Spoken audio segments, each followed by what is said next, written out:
The Sahel is in crisis. The bandits' attack left us with nothing. Our properties, including farm, plantation, and livestock. Our women and children were stripped naked, left with no clothes. This is In the Sahel. Hello and welcome to another episode of In the Sahel, WADR's weekly magazine where we delve into the heart of the African security crisis, telling the stories and strategies that shape the region's response to pressing challenges. Last week's episode was on armed groups and their recruitment techniques. This week's episode of the program will focus on security and cross-border threats. And my name is Abdullahi Hassan, taking over from your regular host, Tawfiq Abdel Nasser. Once again, welcome on board. As usual, In the Sahel every once a month brings you a panel of discussion on a security issue of paramount importance. For today's conversation, I have two experts with vast knowledge of regional security and global politics joining me virtually. From Nigeria is Dr. Maji Peters, Country Director of Equal Access International, a regional security expert, and Morgan Assobga, an international relations and governance expert from Benin. Gentlemen, welcome to today's discussion focusing on security and cross-border threats. Thank you very much. Thank you for having me. Very well. The goal for us is that by the end of the interaction, listeners from across the sub-region will understand what these cross-border threats are and accept their responsibilities and subsequently contribute to ensuring the security of lives and property. But to begin with, Mr. Morgan Assobga, if not all, the different shades of insecurity have ties to poor governance. An example is the marginalization of remote areas. So, kindly help us understand the characteristics of border communities. Well, when you think about cross-border communities, there are many elements that comes together. You have the cultural element, the legal element, and also you have the geography that plays a key role. And looking at these challenges that the whole regional, let's say, area is facing, it's related as well to these cross-border challenges. And taking into consideration the cultural aspect, it's very clear that most of the countries have the same culture when you look at the people living alongside the various borders. When it comes to legal aspect, it is difficult to sometimes figure out which of the two authorities or three authorities that are concerned has effective governance within the cross-borders communities geography. Dr. Peters, you heard our first panelist, Morgan Assobga, and he has highlighted at least three key elements of cross-border communities which add up to the threats. And one of them is culture. What is your take on that? Yes. You see, significantly, the socialization of communities in border community is influenced by historical relationships. If, when those communities come into being and established, and if before the partition, they have shared historical sweet trust relationship, then there is a fusion of acceptable culture. And that happens, you could notice that between border communities in Adamawa State in Nigeria and Cameroon, border communities between communities in Katsina State and Niger, around Maradi and all of them, you virtually cannot see a difference because prior to the partition, they've enjoyed very mutual and responsive relationship. So the partition becomes artificial, especially when it is not natural. When they are not separated by river, they are not separated by sea, they are not separated by mountain, but by an imaginary border. But if historically their ancients have had crisis, they've had conflict, they've had issues that have transcended generations, And these issues have become generational traumatizing without trying to improve the relationship that exists thereof. When they come to the partition, the strength and the bond of the enmity strengthens. So the influence of culture in cross-border relationships is influenced by the historical perspective of the relationship they have enjoyed.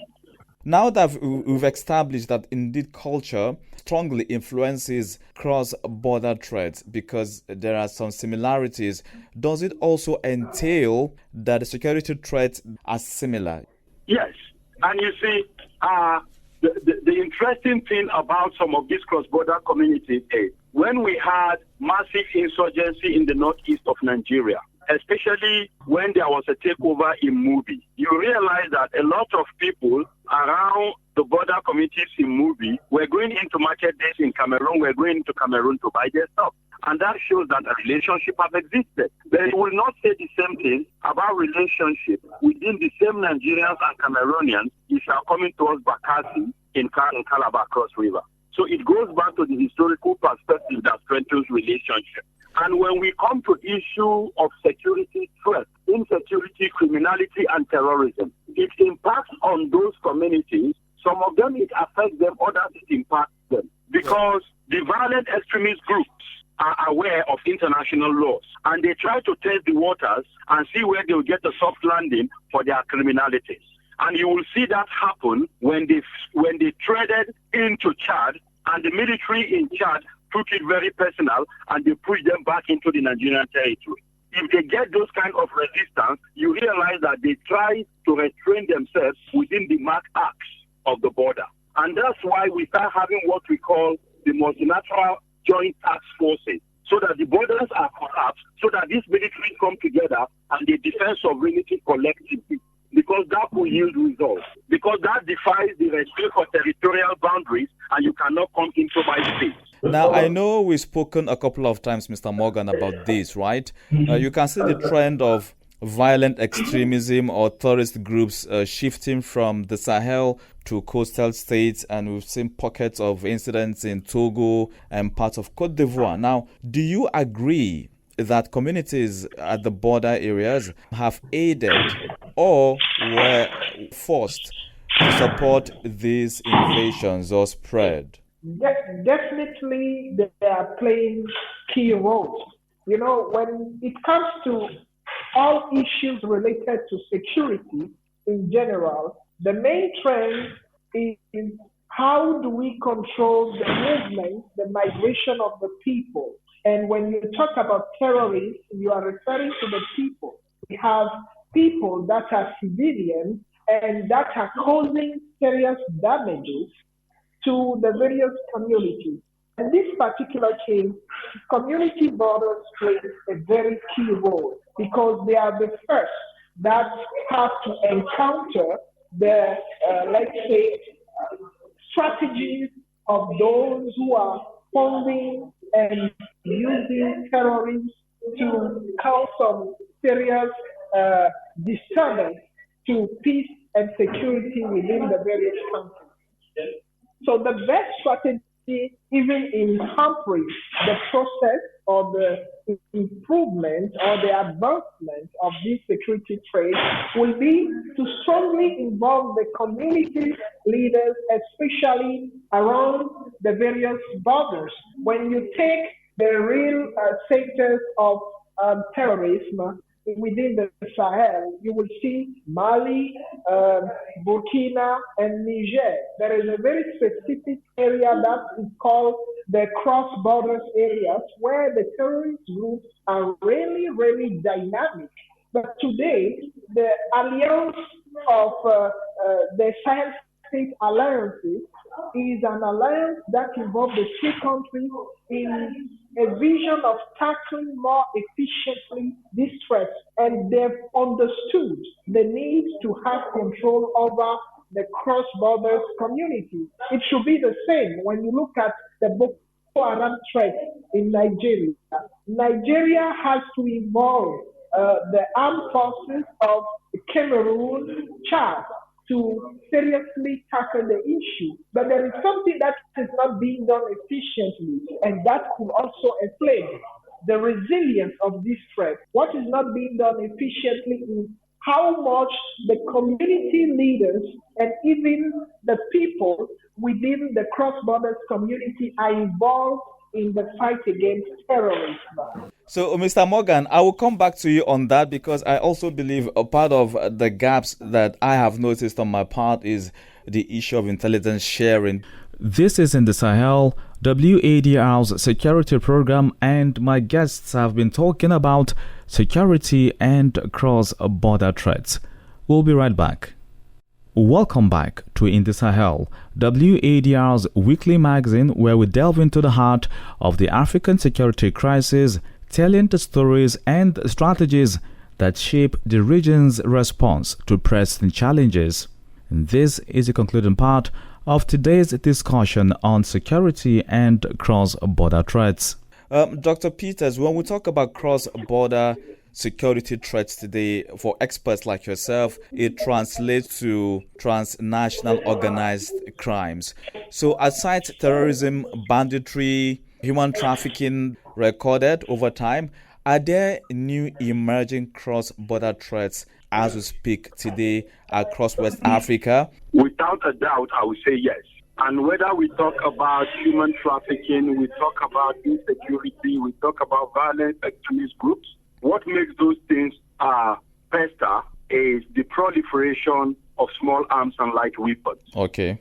And because of the porous nature of the borders we have, especially in the Sahel, the greatest business that has triumphed lately is proliferation of small arms and light weapons. So you realize that there are a lot of people who chauffeur arms across borders to make a living. And because these arms find a way of getting into the wrong hands for the wrong reasons, that becomes a more daring threat to the corporate existence and the peaceful living of the people in the neighboring communities. And the problem with arms is disarmament is one of the most difficult things you do in areas of extreme violence, because there is a power nature that comes with being in possession of arms, and nobody gives out whatever becomes a semblance of power very easily. And not forgetting, because these arms find a way of being shuffled across, the same thing happens to illicit drugs. Once checks are not in place, the crisis that you think is just a seed gradually becomes a forest. You actually stress that if checks are not put in place, this small assuming crisis might turn big and turn into a wildfire. I was going to ask Dr. Peters, before the near dissolution of the G5 Sahel, which encompasses 5 Sahel countries, and then later on there is the MNJTF, Benin, Nigeria, I think 7 countries, and then there's the Accra Initiative. All of these joint task forces were actually meant to check some of these cross-border security threats, but why did they fail? Morgan was actually talking a bit about why it failed, but I'm asking you more why each of them have failed and what can be done. I think, unfortunately, the commitment to most of these agreements are not absolute from all parties. And unfortunately for Nigeria, when they are in this kind of a sync of a relation, people always look at them to play that big brother role. And let's not run away from the fact that a lot of these countries are overwhelmed. So internal interest within the confines of the sovereignty of the geographical borders of the nation becomes a priority. And if you look at in most of the international organizations that we belong, ECOWAS, AU, UN, Commonwealth, and all of them, how many countries have absolute commitment to the objectives and financial commitment and paying of their dues? People pay lip services. And in every organization, there is the issue of responsibility. There is the issue of owning to what is your responsibility. So I think I have not seen that happen. Secondly, your commitment to any group is measured by the amount of interest and profit that you look at you're going to get from it. And if it is on the grounds of security, your commitment to a multinational security outfit is measured by the amount of threats that you are under. If the circle of your threat is so wide, you have a lot of hideouts, you are not as committed to someone whose space is shrinking. So all of this comes to play, and we've seen that happen not just within the Sahel. We've seen that happen in UNMIL. We've seen that happen in United Nations operation. We've seen that happen in NATO. So talk about achieving the aims for why you have multi-joint task forces or operations. Morgan Assobga, you had your co-panelist. What additions do you have to make? Well, it is quite interesting, and I do share the ideas that have been developed by my co-panelists. It is also important to draw the attention on the fact of funding. Whatever initiative you have when it comes to challenges related to peace and security requires a lot of funding. And that is one of the reasons why many experts wonder about how do these organizations that seems to be organization with a lot of funds really make it to the funding of their strategies. And I'm referring right here to all these terrorist organizations that disturb the peace and security within some regions.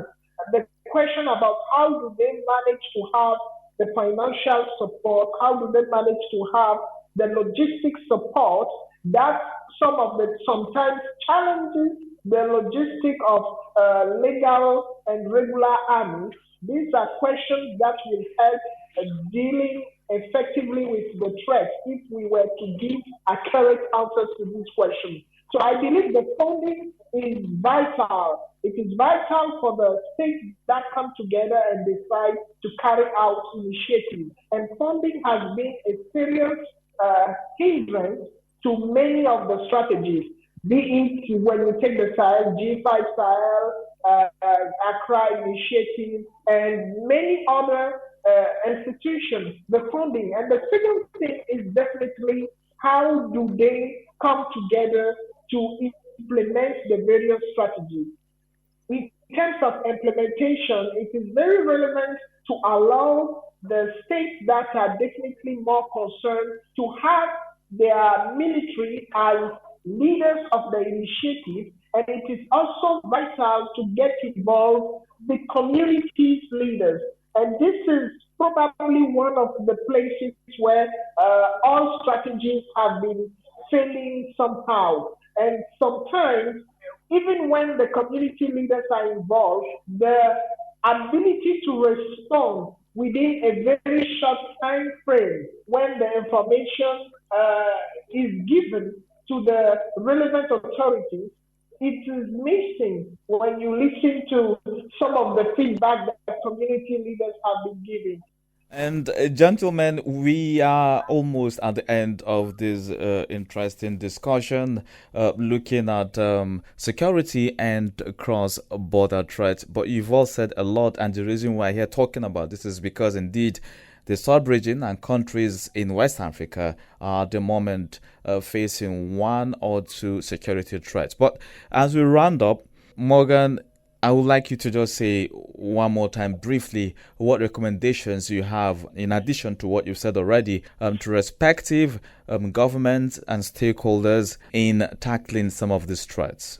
When it comes to the cross-border areas, the recommendation for the state leaders will definitely be to get close to the cross-border community and to get them fully involved in various projects as far as security is concerned. To the communities, it is important to let them understand that communities have been living together and the existence of the borders does not in some specific way prevent them from keeping living together. And for the stakeholders at different levels, it will be good to figure out a special funding, like a mechanism that will allow to carry out some very interesting initiatives that will involve cross-borders, let's say supervisors, be it the army or the security officers, and cross-borders community leaders, as well as cross-borders citizens so that there is an effective strategy in handling the security threat that is real. It is real not just in the Sahel, but also real when you take into consideration the coastal states. Dr. Peters, we've had Morgan give his recommendations. I hope he has not taken all that we have in the basket. What additions will you make as you round up this discussion? The truth is that if you think that the imaginary borders we have, especially in Africa, will define how people relate and it will define the intensity of the safety that they enjoy, we'll be making a mistake. So there is a need for all nations to rise and see that if something happens with a community at your border that is across on the other side, you should take it very serious. Because when they are subdued and submerged, you are next. And then there is an emerging trend coming out of the Sahel that we need to be very wary of. And the truth is, if we don't all rise against most of the threats that are coming and that are becoming cross-border, either in terms of proliferation of small arms, in terms of transmission, transfer, and transportation of illicit drugs, in terms of human trafficking and the rest of them, the challenges that are going to be there hereafter is going to be more intense than what we're facing now. So there's a need for all of us to realize that we need to strengthen a framework for early warning to threats that will consume the generality of us. So it's good for us to realize we're all in this together and we should all work together, not just for our immediate nation, but to salvage the entirety of not just the sub-region, but Africa. Africa is rising, and we need to accept the challenges that comes with rise. Well said. Africa is rising, and we need to accept the challenges that comes with that. Many thanks, Dr. Maji Peters, Executive Director of Equal Access International, and Mr. Morgan Assobga, International and Governance Expert. Thank you both for being a part of this wonderful discussion. Thank you for having us. Thank you for having us. In the words of Nelson Mandela, safety and security don't just happen. They are the result of collective consensus and public investment. We owe our children, the most vulnerable citizens in our society, a life free of violence and fear, he concluded. And that's how we wrap up this episode of In the Sahel, WADR's security program, aiming to tell the African security crisis the African way. Thank you for listening, and many thanks to my guests and colleagues for their contributions. Join this frequency, 94.9 FM, West Africa Democracy Radio, every Friday at 7:30 a.m. and the same day at 7:30 p.m. for a rebroadcast. I'm Abdullahi Hassan. It's a bye for now.